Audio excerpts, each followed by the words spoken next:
हाँ जी, good morning students. हाँ, मैंने देख तेरे को बहुत सारी चीजें पढ़ा दी यूनिट सेकंड के अंदर, ठीक है। यूनिट सेकंड के अंदर अपनी जो चीजें पढ़ी ना, उसमें तू क्या क्या पढ़ेगा मैंने तेरे को फिर से बताना है एक बार के लिए, क्योंकि तू ज्यादा भी नहीं पढ़ेगा तो कम भी नहीं पढ़ेगा।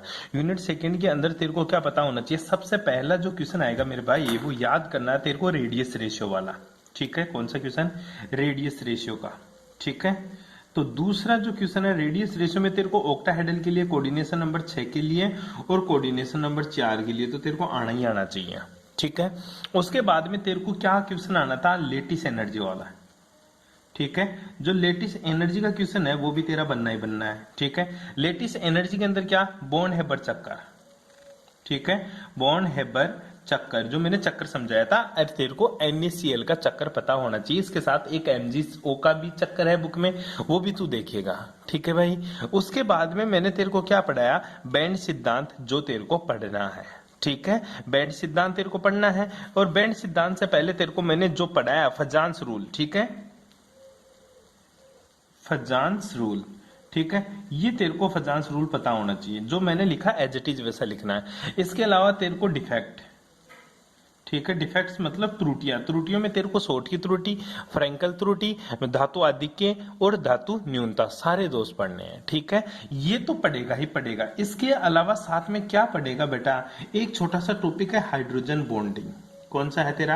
Hydrogen bonding. बहुत इजी टॉपिक है, क्योंकि मैं अपन को 2 यूनिट करनी है, 3 यूनिट करेंगे, लेकिन तीनों यूनिट्स के पूरी क्वेश्चन करेंगे ताकि तेरा क्वेश्चन नहीं छूटे।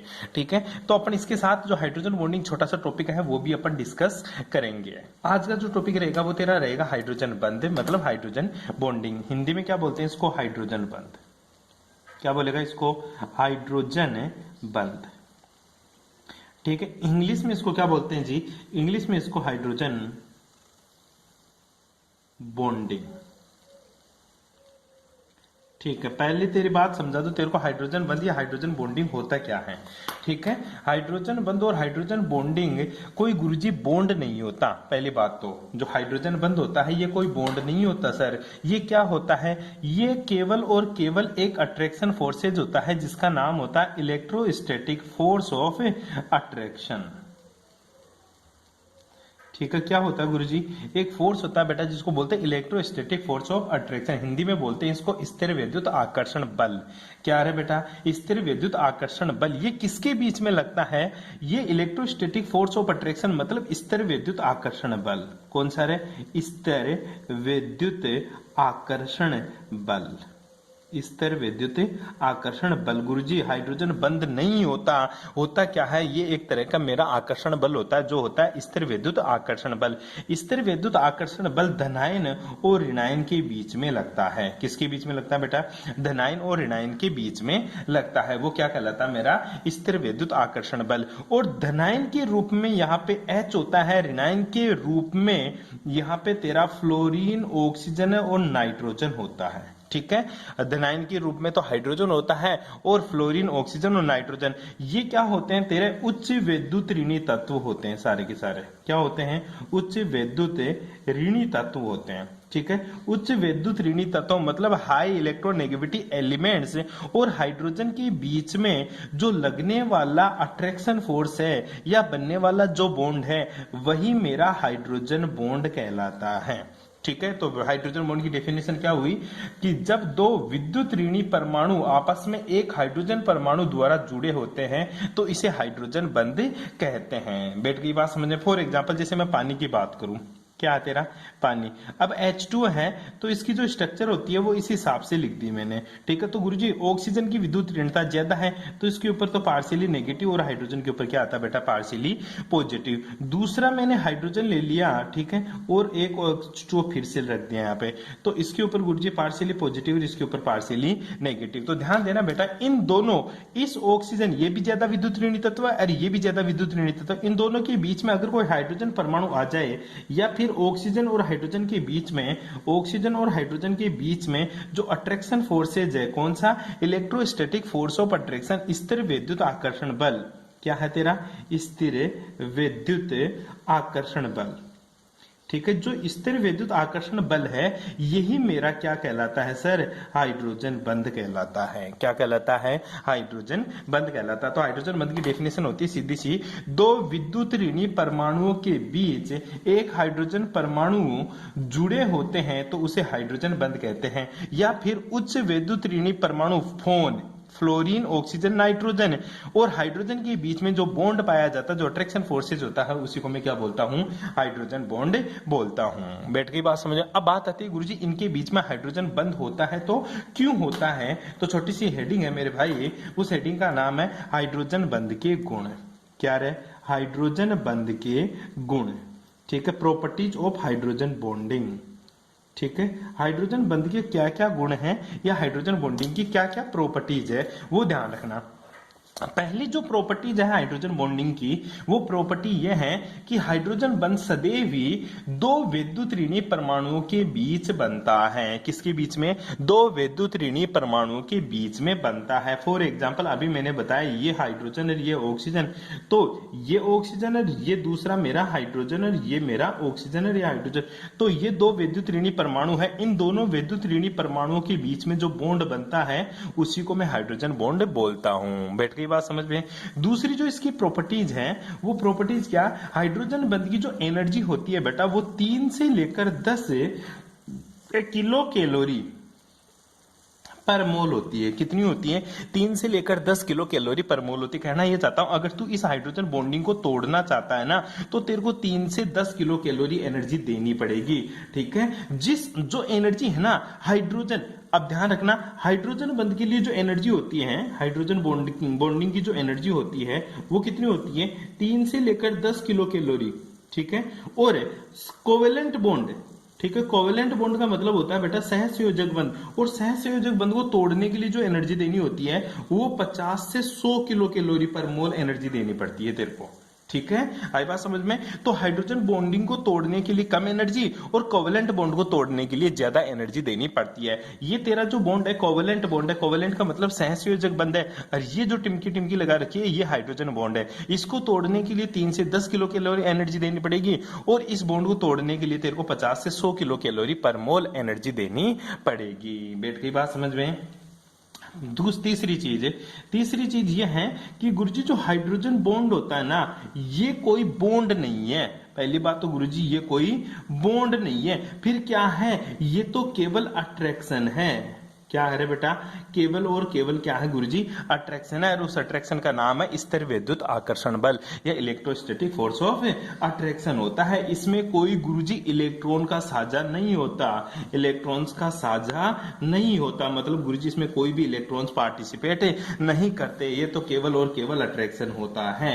तीसरी चीज के बाद में चौथी चीज देख, जो हाइड्रोजन बॉन्डिंग होती है ना, ठीक है, हाइड्रोजन बंध जो बनता है ना, हाइड्रोजन बॉन्ड, इसकी लंबाई है ना, हाइड्रोजन बंध की जो लंबाई होती है वह हाइड्रोजन बंध की लंबाई सहसंयोजक बंध से ज्यादा होती है, सहसंयोजक बंध से ज्यादा होती है। ठीक है, बंध से ज्यादा होती है, मतलब जो हाइड्रोजन बॉन्ड होता है ना ये ज्यादा बड़ा होता है और ये छोटा होता है। इसलिए ज्यादा बड़ा है तो ये आसानी से टूट जाएगा, और ये छोटा है तो आसानी से नहीं टूटेगा। आसानी से टूट जाएगा मतलब सर इसको कम एनर्जी पे तोड़ सकता हूं, और इसको तोड़ने के लिए मेरे को ज्यादा एनर्जी देनी पड़ेगी। तो मोटी बात यही है, हाइड्रोजन बंध की लंबाई सहसंयोजक बंध की लंबाई से सदैव अधिक होती है। बैठ गई बात समझ में। पांचवी बात है वो है जो हाइड्रोजन बॉन्ड होता है ना इसकी स्ट्रेन है ना, ठीक है, इसकी जो स्ट्रेंथ होती है, स्ट्रेंथ मतलब इसका सामर्थ्य, हाइड्रोजन बंध का जो सामर्थ्य होता है ना ये किस पर निर्भर करता है, ये निर्भर करता है गुरुजी इलेक्ट्रॉन नेगेटिविटी एलिमेंट्स के ऊपर। ठीक है, मतलब विद्युत ऋणी तत्वों की विद्युत ऋणता के ऊपर। अगर इलेक्ट्रॉन नेगेटिविटी एलिमेंट्स की इलेक्ट्रॉन नेगेटिविटी बढ़ती है मतलब विद्युत ऋणता बढ़ती है तो हाइड्रोजन बंध की स्ट्रेंथ भी क्या होती है गुरुजी, बढ़ती है। ठीक है, तो कहना क्या चाहता है, हाइड्रोजन बंध की सामर्थ्य, ठीक है, हाइड्रोजन परमाणु और विद्युत ऋणी परमाणु की विद्युत ऋणताओं के अंतर पर निर्भर करती है। फॉर एग्जांपल मैं बात करूं तो याद कर, नाइट्रोजन फिर ऑक्सीजन और फिर मेरा फ्लोरीन। ठीक है, यहां आता क्लोरीन, यहां आता है मेरा सल्फर, यहां आता मेरा फास्फोरस। सीधी सी बात है गुरुजी, इधर से इधर जाएगा ना तो इलेक्ट्रॉन नेगेटिविटी बढ़ती है, इधर से इधर जाएगा तो इलेक्ट्रोनेगेटिविटी क्या होती है, बढ़ती है, और ऊपर से नीचे जाएगा तो इलेक्ट्रोनेगेटिविटी क्या होती है गुरुजी, घटती है। तो सबसे ज्यादा इलेक्ट्रोनेगेटिविटी किसकी है बेटा, सबसे ज्यादा गुरुजी फ्लोरीन की है। किसकी है, फ्लोरीन की। तो सबसे ज्यादा फ्लोरीन की, फिर ऑक्सीजन की, फिर नाइट्रोजन की। सबसे ज्यादा इलेक्ट्रोनेगेटिविटी फ्लोरीन की, फिर ऑक्सीजन की, फिर नाइट्रोजन की। तो 3 कंपाउंड लिखूं मैं, एक लिख दिया बेटा HF, एक लिख दिया मैंने H2O और एक मैंने लिख दिया NH3। तीनों ही हाइड्रोजन बंद दिखाएगा। तो सबसे ज्यादा बॉन्ड की स्ट्रेंथ किसकी होगी, सबसे ज्यादा बॉन्ड की स्ट्रेंथ HF की रहेगी। क्यों, क्योंकि हाइड्रोजन और फ्लोरीन की विद्युत ऋणताओं का अंतर सबसे ज्यादा आता है। फिर किसकी, फिर गुरुजी H2O की, और सबसे कम किसकी होगी बेटा, NH3 की होगी। ठीक है, अगर विद्युत ऋणताओं का अंतर बढ़ता है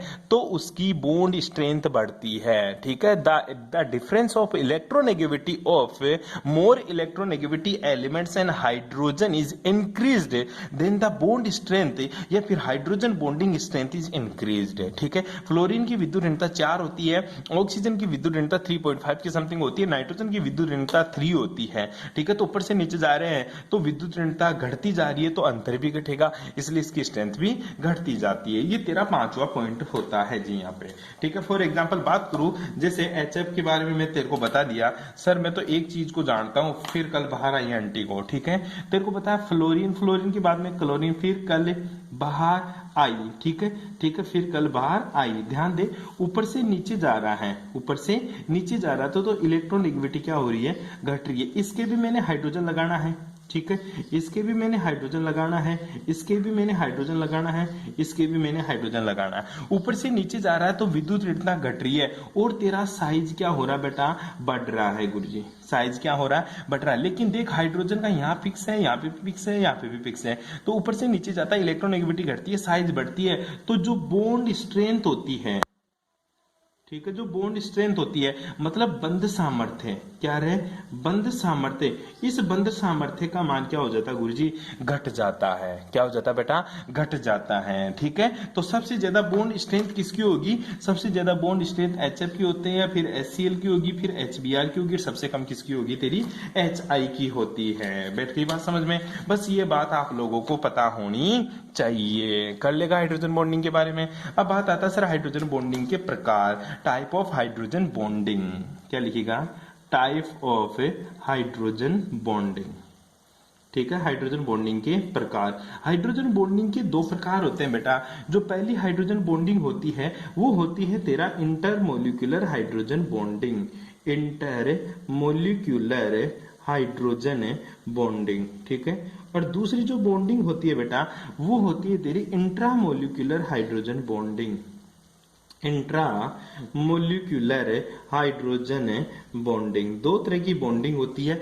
जो इंटरमोलिकुलर हाइड्रोजन बॉन्डिंग होती है, इसको हिंदी में बोलते हैं बेटा अंतरा अणुक हाइड्रोजन बंध। अंतरा अणुक, ठीक है, हाइड्रोजन बंध, इसको बोलेंगे अंतः अणुक हाइड्रोजन बंध। ठीक है, इसको क्या बोलेगा, अंतः अणुक हाइड्रोजन बंध। ऊपर वाले को क्या बोलेगा, अंतरा अणुक हाइड्रोजन बंध। अंतरा का मतलब क्या होता है सर, या इंटर का मतलब होता है बेटा दो अलग अलग कंपाउंड्स के बीच में हाइड्रोजन बॉन्डिंग इंटरमोलिकुलर कहलाती है। एक ही मोलिक्यूल्स के बीच में उपस्थित hydrogen bonding intramolecular hydrogen bonding कहलाती है। तो सबसे पहले दोनों को साथ लेके चलते हैं अपन। एक तो है सर इंटर और दूसरी क्या है बेटा, इंट्रा। ठीक है, इंटर का मतलब होता है गुरुजी अंतर। ठीक है, अंतराणुक या अंतराणुक बोल सकता है तो इसको अंतराणुक। ठीक है, अंतराणुक हाइड्रोजन बॉन्डिंग, और इसको क्या बोलेगा, अंतः अणुक हाइड्रोजन बॉन्डिंग। बैठ गई बात समझ में, ये तेरा अंतः अणुक है, ये क्या है तेरा अंतरा अणुक हाइड्रोजन बॉन्डिंग। ठीक है, जो अंतरा अणुक हाइड्रोजन बॉन्डिंग है बेटा, ये ध्यान रखना, ये 2 अलग अलग विद्युत ऋणी परमाणुओं के बीच में बनती है। ये तो 2 मॉलिक्यूल्स के बीच में, ठीक है, कितने मॉलिक्यूल्स, 2 मॉलिक्यूल्स के बीच में। ठीक है, और ये क्या, सेम मॉलिक्यूल्स के बीच में, या फिर एक ही मॉलिक्यूल्स के बीच में जो हाइड्रोजन बॉन्डिंग होती है उसको अपन बोलते हैं अंतः अणुक हाइड्रोजन बंध। बैठ गई बात समझ में, दोनों को साथ साथ लेके चलते हैं। फॉर एग्जाम्पल मैं बात करूं गुरुजी, जैसे मेरा H2O, जैसे मेरा H2O, जैसे मेरा HF, ठीक है, ये जो भी है, और जैसे मेरा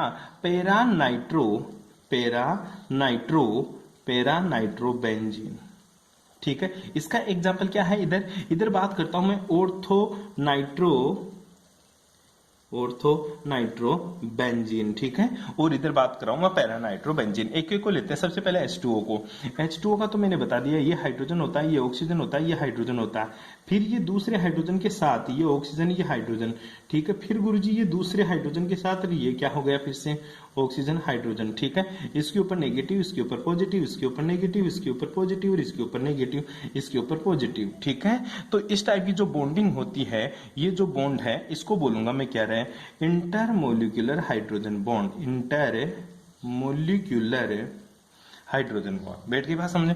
HF में कैसे होगी, ये H होगा गुरुजी, ये फ्लोरीन है, फिर दूसरा हाइड्रोजन के साथ ये फिर से मेरा फ्लोरीन, ये फिर से दूसरे हाइड्रोजन के साथ ये फिर से फ्लोरीन, ठीक है। इसके ऊपर क्या होता है बेटा, पार्शियली नेगेटिव, इसके ऊपर partially positive, partially positive, partially negative, partially positive, partially negative. इस टाइप की जो बॉन्डिंग होती है उसको इंटरमोलिकुलर हाइड्रोजन बॉन्डिंग बोलते हैं। बैठ गई बात समझ में। तीसरी ऑर्थोनाइट्रोफिनोल की बात करूं, पैरानाइट्रोफिनोल या पैरानाइट्रोफिनोल करना तू, ठीक है, ऑर्थोनाइट्रोफिनोल, ठीक है। क्या होता है पहले तो बेटा देख ले एक बार के लिए, इसको क्या बोलते हैं अपन, इसको बेंजीन बोलते हैं इस हिसाब से, या इसमें गोला कर दे, ठीक है, ये OH लगाते ये फिनोल बन जाता है, ठीक है। या फिर मैं बोल सकता हूं गुरुजी ऐसा, ठीक है, ये ले, ये मेरा बेंजीन हो गया, ये ऊपर OH हो गया और नीचे नाइट्रो, ठीक है बेटा। ये ध्यान रखना, ये ऑर्थो पोजीशन होती है। कौन सी पोजीशन होती है बेंजीन की, हमेशा ऑर्थो, और ये मेटा पोजीशन होती है, ये दोनों, ठीक है। कौन सी पोजीशन होती है, मेटा। और ये लास्ट वाली जो पोजीशन होती है बेटा, इसको पैरा बोलते हैं। क्या बोलेंगे इसको, पैरा। इंग्लिश में भी ऑर्थो मेटा पैरा ही बोलते हैं। इसके ऊपर कौन सा ग्रुप लगा दिया उसने, नाइट्रो। कौन सा ग्रुप लगा दिया, नाइट्रो। और नाइट्रो ग्रुप होता है बेटा N डबल बॉन्ड O, और इस हिसाब से एक नाइट्रो ग्रुप होता है, NO2 बोलते हैं जिसको। क्या बोलेंगे, NO2। अब ये दूसरे ऑर्थोनाइट्रोफिनोल के साथ, दूसरा ऑर्थोनाइट्रोफिनोल आले में ऐसे कर दू इसको, ठीक है, इस हिसाब से हाइड्रोजन कर दू यहाँ पे, ठीक है। और ये तो फिनोल हो गया गुरुजी मेरा दूसरा, ठीक है। और इसके पैरा पोजीशन पे NO2 लगा दिया। तो इन दोनों के बीच में जो हाइड्रोजन बॉन्डिंग होगी इसको बोलते हैं बेटा अपन क्या, intermolecular hydrogen bonding, intermolecular hydrogen bonding. बैठ गई बात समझे। मतलब सीधी सी बात है गुरुजी, दो अलग अलग एलिमेंट्स के बीच में जो बॉन्डिंग होती है उसको मैं इंटरमोलिकुलर हाइड्रोजन बॉन्डिंग बोलता हूं। और एक ही मॉलिक्यूल्स के बीच में हो तो, अगर बेटा एक ही मॉलिक्यूल्स के बीच में हो तो उसको अपन क्या बोलेंगे, intramolecular hydrogen bonding. For example मैं बात करूं ऑर्थोनाइट्रोफिनोल, जैसे अब ये ले गुरुजी, ये ऑर्थो पोजीशन पे, ये तो सर फिनोल हो गया, और ऑर्थो पोजीशन ये है, इसके ऊपर N डबल बॉन्ड O, और ये क्या लगा दिया, ऑक्सीजन। इन दोनों के बीच में जो बॉन्डिंग है, मॉलिक्यूल्स पूरा एक ही है, ठीक है, एक के ऊपर ये सारी चीजें जुड़ी हुई है, इसलिए इसको क्या बोला अपन ने, ऑर्थोनाइट्रोफिनोल। क्या बोला इसको, ऑर्थोनाइट्रोफिनोल, ठीक है। ये है तेरा इंट्रामोलिकुलर हाइड्रोजन बॉन्डिंग। कौन सा है तेरा, इंट्रामोलिकुलर हाइड्रोजन बॉन्डिंग। बस ये तेरे को ध्यान रखना है, सिंपल सी बात है। इसके अलावा एक बेटा जी और देखने को मिलती है तेरे को हाइड्रोजन बॉन्डिंग ही, कौन सी तेरी, इंट्रामोलिकुलर हाइड्रोजन बॉन्डिंग। वो कहां देखने को मिलती है गुरुजी, ऑर्थोक्लोरो। ओ का मतलब बेटा ध्यान रखना हमेशा ऑर्थो होता है, ठीक है, ऐसा भी मिल सकता है, ठीक है, ऑर्थोक्लोरोफिनोल, ठीक है। ऑर्थोक्लोरोफिनोल का मतलब होता है गुरुजी, ये तो मेरा ऑक्सीजन है जी, ठीक है, ये ले O और ये H, ठीक है। और यहाँ पे क्या लगा दिया, क्लोरीन। तो क्लोरीन के ऊपर पार्शियली नेगेटिव, हाइड्रोजन के ऊपर पार्शियली पॉजिटिव। इन दोनों के बीच में जो बॉन्डिंग होगी वो कौन सी होगी बेटा, अंतः अणुक हाइड्रोजन बंध। कौन सी बॉन्डिंग होगी, अंतः अणुक हाइड्रोजन बॉन्ड। इस तरह से आप लोगों को ध्यान में रखना है। इसी प्रकार तेने सैलिसिलिक एसिड भी देखा होगा, कौन सा नाम तो सुना ही होगा, salicylic acid, salicylic acid. Salicylic जो एसिड होता है बेटा, सैलिसिलिक अम्ल, तो सैलिसिलिक एसिड का फॉर्मूला क्या होता है गुरुजी, इस जगह तो OH होता है और ऑर्थो पोजीशन के ऊपर क्या होता है मेरा, COOH। क्या लगा रहता है बेटा, C डबल बॉन्ड O, ठीक है, और क्या लगा रहता है इसमें, OH लगा रहता है, ठीक है, ये OH, ठीक है। तो ध्यान देना, इसके ऊपर पार्शियली नेगेटिव, इसके ऊपर पार्शियली पॉजिटिव, इसके ऊपर पार्शियली पॉजिटिव, इसके ऊपर पार्शियली नेगेटिव। इन दोनों के बीच में जो बॉन्डिंग होगी उसको मैं क्या बोलूंगा, और अंतः अणु का हाइड्रोजन बॉन्डिंग बॉन्डिंग मतलब इंट्रामोलिकुलर हाइड्रोजन बॉन्डिंग। इस तरह से तेरे को मैंने दो बॉन्डिंग पढ़ाया, ठीक है। एक तो होता है अंतराणुक हाइड्रोजन बॉन्डिंग, एक होता है अंतःअणुक। अंतराणुक का मतलब होता है दो अलग अलग मॉलिक्यूल्स के बीच में बॉन्डिंग अंतराणुक हाइड्रोजन बॉन्डिंग कहलाती है। एक ही मॉलिक्यूल्स के बीच में उपस्थित हाइड्रोजन बॉन्डिंग अंतःअणुक हाइड्रोजन बॉन्डिंग कहलाती है। इसके क्या क्या एप्लीकेशन है, कहाँ काम में आता है, वो पढ़ेंगे पर नेक्स्ट क्लास में। Thanks for cooperation.